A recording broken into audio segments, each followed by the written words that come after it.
So there are two great pieces in the news today. The first one here, Marketplace, how ride-hail companies, Uber, Lyft, etc., use data to pay drivers less. And you have all reported on this. I've reported on this.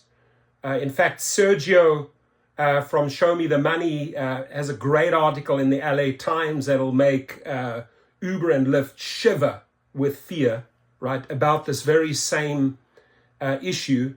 And that is they are programming the algorithms, based on our driving behavior to pay us accordingly. So to always, make sure the house, the casino, Uber and Lyft always wins, the driver always loses.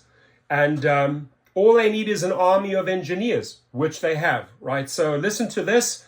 And I think just out of absolute respect to Sergio, I'll make a separate video, pretty much the same topic, right? But on the LA Times story where he was interviewed.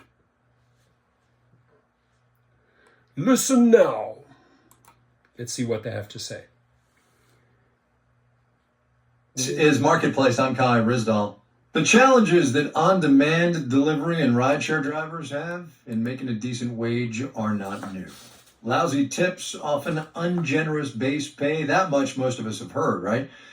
But there's a way in which this is an asymmetric information problem. The drivers and delivery people are driving and delivering while the companies are tracking their every ride and delivery. That fundamentally is a data issue, and it leads to what Vina Dubal at the University of California College of Law calls algorithmic wage discrimination. Question number one then, when we talked, was, of course, what exactly does that mean?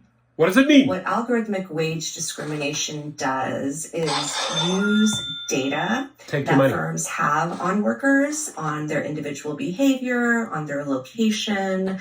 They use that data to determine how much they're going to pay workers. And so you and I might be doing the exact same type of work, the exact same way, and at the exact same time, but we get vastly different wages from our employer, from the firm, based on what the firm knows about us.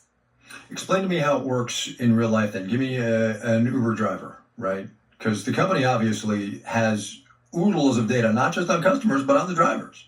That's exactly right. So here's an example of someone from my research who I call Diego. So Diego was working in downtown Los Angeles during a really busy time period, and he was very close to getting a bonus. And that bonus was going to increase his hourly wage. And he just wasn't getting a ride. And he said that he felt that the reason that he wasn't getting a ride was because Uber knew that he was so close to his bonus, and so therefore was sort of trying to keep him in the pool of drivers available. And what that did was make him work longer for less. So when he calculated his hourly wage, it was far lower than someone who, say, was not as close to achieving their bonus. Many questions. The first two of which are, what does Uber have to say about this? And is this legal? Yeah, those are great questions. So Uber embraces this. This is sort of their brave new world of work. They call it dynamic pricing. They say that this is sort of how they are able to control drivers when they can't, because the drivers they consider to be independent contractors. It is legal to do this. It might violate the two existing systems of wage laws that we have, minimum wage and overtime laws, which say that workers are supposed to get a specific amount per hour. But, Uber claims that these workers are independent business people, and so minimum wage laws don't apply to them. If they were considered employees, this would likely be illegal, but they're not. And so it's sort of just not protected.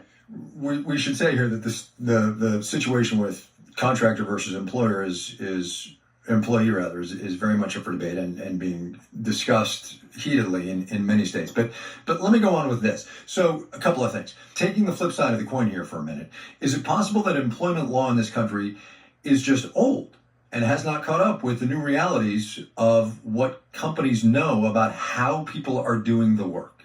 Yeah, it's a great question. I think that employment law in this country has developed according to individual needs. So, minimum wage laws so that you can have work and survive. Unemployment insurance, so if you're laid off or deactivated, you can have something to help you as you look for other work. Workers' compensation, if you're injured while you're driving, you have some coverage. All of these laws were developed to support humans, to support people in making a living as they labor for firms, and those basic human needs haven't changed. So my answer would be no, that employment laws are not outdated, but that the rate of change in how firms have been able to avoid employment laws, primarily as a result, I think, of technological shifts, has led to a situation in which companies are able to evade enforcement. Vina Dubal is professor of law at the University of California College of Law in San Francisco. She's a smart lady, and we, the drivers, appreciate you because I have seen from day one how involved she is. She cares about the drivers. She fights for the drivers. And just from my channel, from me personally, gratitude. Thank you for everything you have done, Vina Dubal. And I'm sure the drivers feel the same way as I do. You're in our corner. You are highlighting the important stories. You're bringing them to the forefront. You are not shy to voice your concerns. And again, for that, we are extremely grateful. If you would like to leave a comment or a thank you for the lady for exposing this, for bringing this to the media's attention. This doesn't help, by the way, doesn't help Uber and Lyft one single bit, right? Because again, it's the public, it's the people reading this article and they say, this is not pretty cool what these guys are doing, right? They're writing algorithms to pay the drivers less, period. Your comments. Thank you.